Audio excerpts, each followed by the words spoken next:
जुड़ रहे हैं और आशा है कि आप भी ज़्यादा से ज़्यादा लोग जुड़ेंगे तो बेहतर होगा। ज़्यादा से ज़्यादा लोग अगर आप जुड़ेंगे तो बेहतर होगा, बढ़िया। सब लोगों के बीच में बात रखने में भी मज़ा आएगी। तो हम उस संदर्भ में बात करने वाले हैं। ये जो आपदा आई है अपनी, जो देवभूमि है, इस पे दोबारा आपदा आई हुई है।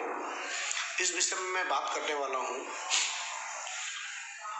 आखिर बार बार ये आपदाएं आती हैं, सच में इनका दोषी कौन है? लगातार आप देख रहे हैं कि लगातार आपदाएं आ रही हैं, तो इसका दोषी कौन है? इस पर मैं आपसे विचार करने वाला हूं। आप भी अपने राय और कमेंट दे सकते हैं कि सच में इसका दोष किसके ऊपर है। क्या प्राकृतिक आपदाएं अचानक ऐसे ही आती हैं या उनसे छेड़छाड़ किया जाता है?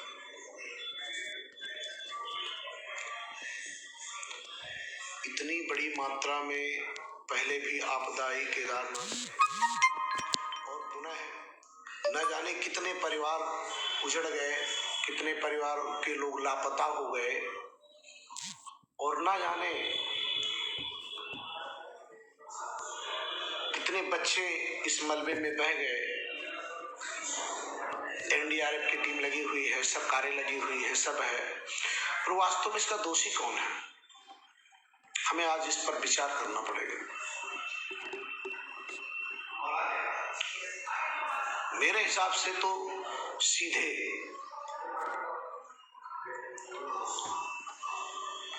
मैं उन्हें दोषी मानता हूं जो प्रकृति से छेड़छाड़ करते हैं, और प्रकृति से जब जब छेड़खानी होगी तब तब इसी प्रकार की आपदाएं आती रहेंगी। और आज जो भी देवभूमि में हुआ, ग्लेशियर फटा,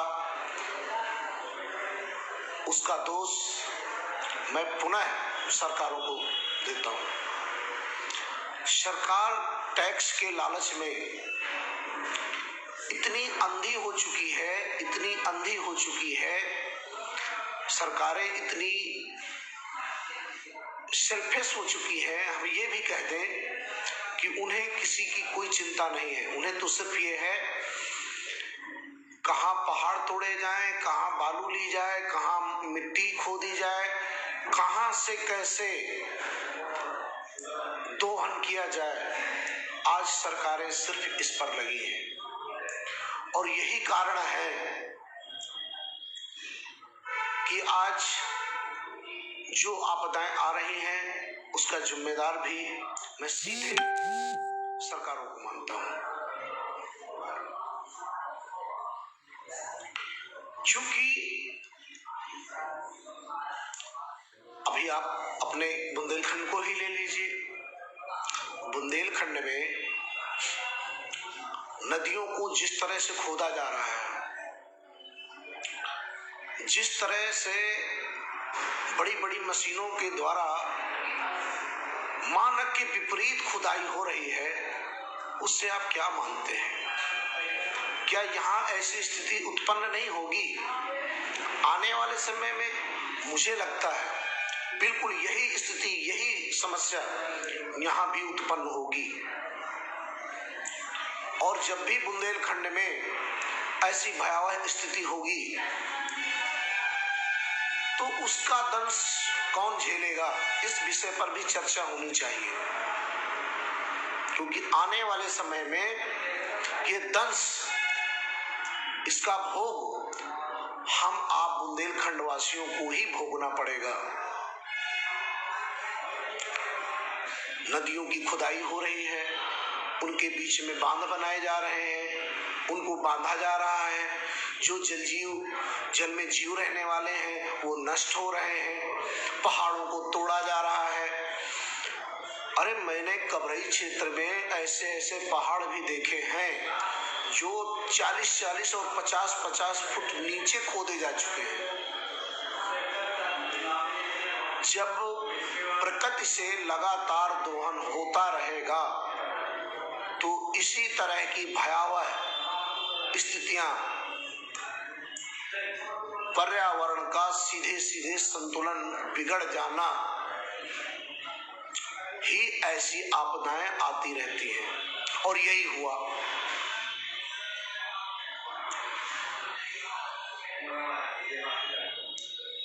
आप लोगों के बीच में आप लोग देखते हैं, सरकारी आंकड़े कुछ भी हो, जब करोड़ों के पौधे लगाए जाते हैं तो सच बताइए, ईमानदारी के साथ बताइएगा, और कमेंट बॉक्स में लिख भी सकते हैं आप, कितने पौधे जीवित रहते हैं।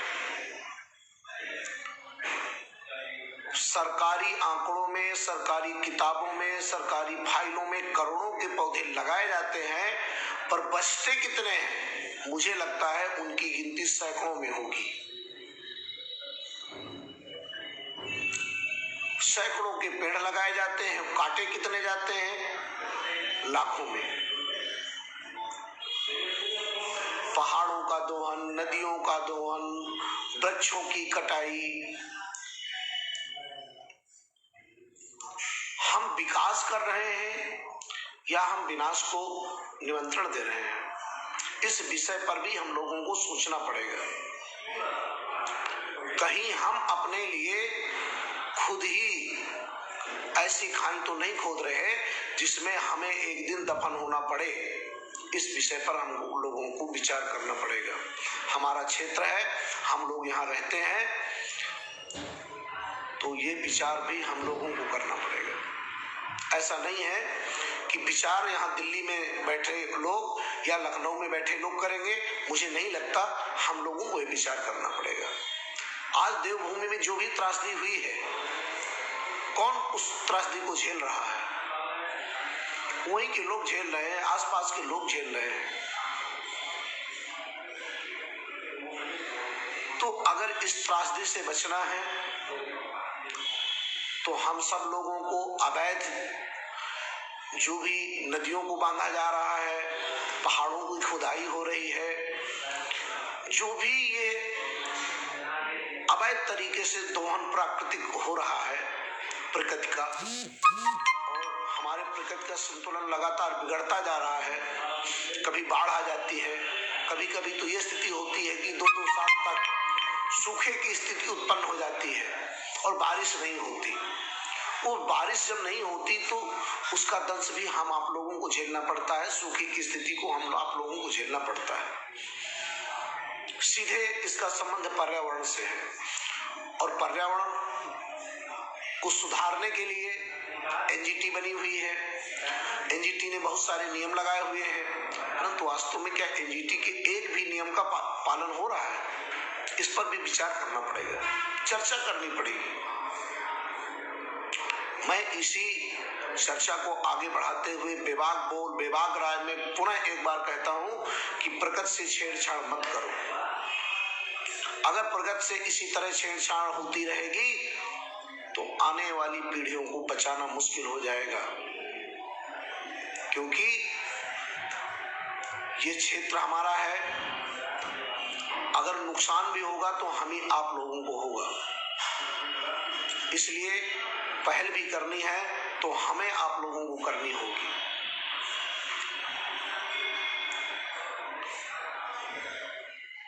विचार जरूर करें कि जो बात मैं कह रहा हूं, हो सकता है मैं गलत कह रहा हूं, हो सकता है मैं अपनी कुछ मेरा फायदा हो इसलिए मैं कह रहा हूं,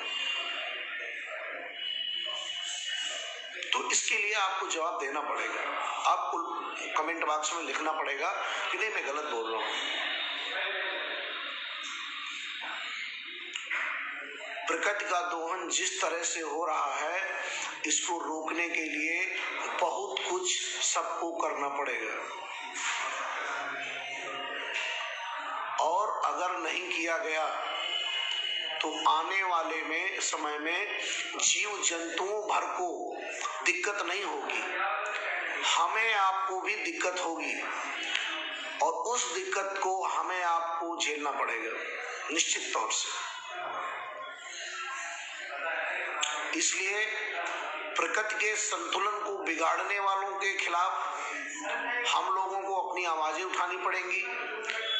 जो भी खनन हो रहे हैं, मानक के अगर विपरीत हो रहे हैं तो हमें इस पर भी बात करना पड़ेगा। अगर कहीं पहाड़ मानक के विपरीत तोड़े जा रहे हैं और अंधाधुंध उनकी कुटाई हो रही है, अंधाधुंध उनको ब्लास्ट किया जा रहा है, 100 मीटर नीचे खोदा जा रहा है, तो संतुलन बिगड़ना निश्चित है और वही संतुलन बिगड़ रहा है लगातार। तो अगर इस संतुलन को इसी तरह बिगाड़ा जाएगा तो निश्चित तौर से हमारे जीवन को खतरा और उन जीवों को भी खतरा है जो प्रकृति के वातावरण को शुद्ध करते हैं और वो लगातार मर रहे हैं। मैंने जो अभी 2-3 महीने में अनुभव किया है, मैं लगभग सभी नदियों के आसपास गया हूँ। नदियों में लगभग बहुत नाम मात्र का पानी बचा हुआ है और जो पानी है उसमें जो जीव हैं वास्तव में इस समय जीव पूरी तरह से नष्ट हो चुके हैं और जीवों का नष्ट होना सीधे सीधे प्रकृति से खिलवाड़ है और प्रकृति से इस तरह का खिलवाड़ कितना भारी पड़ेगा इसकी कल्पना आप लोग देवभूमि से कर सकते हैं। कितना देवभूमि में नुकसान हुआ इस पर भी अब हम लोग आप लोगों को विचार करना। अगर इसी तरह होता रहेगा ना तो जीवन को बचाना मुश्किल हो जाएगा। हाँ, फायदा होता है किसका? सरकारों का फायदा होता है, सरकारों को राजस्व मिल रहा है, सरकारों की तिजोरी भर रही है, तो फायदा उनका लगातार होना है और हम आप लोगों का सिर्फ चंद पैसे के फायदे हो सकते हैं, क्षणिक फायदे तो हो सकते हैं, परंतु वास्तव में इस दंश को बुंदेलखंड वासियों को ही झेलना पड़ेगा और उन आपदाओं के लिए आप बिल्कुल तैयार रहिए। अगर आप लोगों ने तैयारी नहीं बनाई तो आने वाला समय आपको ऐसी ही भयावह स्थिति से अवगत कराएगा और उसको आपको भोगना पड़ेगा।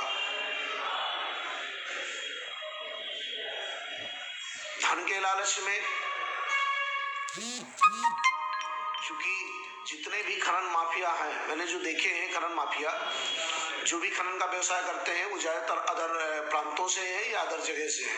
उन्हें बुंदेलखंड से बहुत ज्यादा लेना देना नहीं है कि बुंदेलखंड में क्या होगा। उन्हें तो ये है कि उन्होंने व्यापारी हैं, उन्होंने लागत लगाई है, जब उनकी लागत लगी हुई है तो श्योर है वो अपनी लागत निकालेंगे और जब लागत निकालेंगे तो उसमें मानक के विपरीत होता है या मानक के खिलाफ होता है या मानक से ज्यादा होता है, उन्हें बहुत ज्यादा इससे इंटरेस्ट नहीं है। उन्हें तो अपने धन को निकालना है और उससे ज्यादा पैसा निकालना है क्योंकि उन्होंने अपना धन लगाया हुआ है और वो धन निकालेंगे और ब्याज भी निकालेंगे और उसकी सूद भी निकालेंगे। अब अगर भयावह स्थिति आती है तो आप मरो या जियो। सीधे सीधे प्राकृतिक से छेड़छाड़ दोहन जिस तरह हो रहा है यह हमारी आपकी जिंदगी के लिए, बुंदेलखंड वासियों के लिए बिल्कुल खतरनाक है। अगर आपको मेरी बात समझ में ना आ रही हो तो आप कबरई चले जाइएगा। आप बहुत ज्यादा दूरी नहीं है, आप चित्रकूट के एरिया में आप भरतकूप चले जाइएगा, उस क्षेत्र में आप सर्वे कर लीजिएगा कि पहाड़ों की स्थिति क्या है।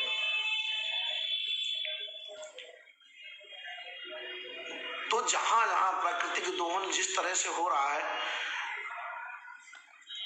उसी अगर हिसाब से वन व्यवस्था की जाती तो हो सकता है, क्योंकि कहा जाता है कि वन प्रकृति का शोधन करते हैं और जब प्रकृति की व्यवस्था करते हैं, परंतु पौधे कितने लगते हैं आप लोग जानते हैं।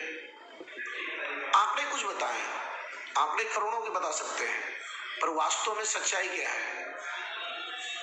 सिर्फ कागज में वो लगते हैं और बढ़ते हैं और वहीं खत्म हो जाते हैं। तो इन्हीं शब्दों के साथ मैं बेबाक राय बेबाक बोल में आज थोड़ा समय ज्यादा हो गया था। 6 बजे मैं आ जाता हूँ आप लोगों के बीच में। किसी कारणवश कोई समय का अभाव हुआ और लेट हुआ। कोशिश मेरी रहती है कि मैं आप लोगों के बीच एक नई चर्चा को लेकर के आऊं, नई बात रखूं, और कोशिश रहेगी कि 6 बजे हर हालत में मैं आप लोगों के बीच में आ जाऊं और आप लोगों से चर्चा करूं और आप लोग शेयर करिए। क्योंकि ये बातें मैं जो आप लोगों के बीच में शेयर कर रहा हूं, मैं पढ़ता हूं, मंथन करता हूं, इसके बाद मैं आप लोगों के बीच में करता हूं। तो ये बातें बहुत दूर तक जानी चाहिए, लोगों को भी पता होना चाहिए, सरकारों को भी पता होना चाहिए कि बुंदेलखंड में क्या हो रहा है, खनन कितना भयानक हो रहा है और उससे कितना नुकसान बुंदेलखंड का होने वाला है आने वाले समय में। ये सबको जानकारी होना चाहिए। और बेबाक राय बेबाक बोल में आज बस इतना ही। जय हिंद, जय भारत, वंदे मातरम।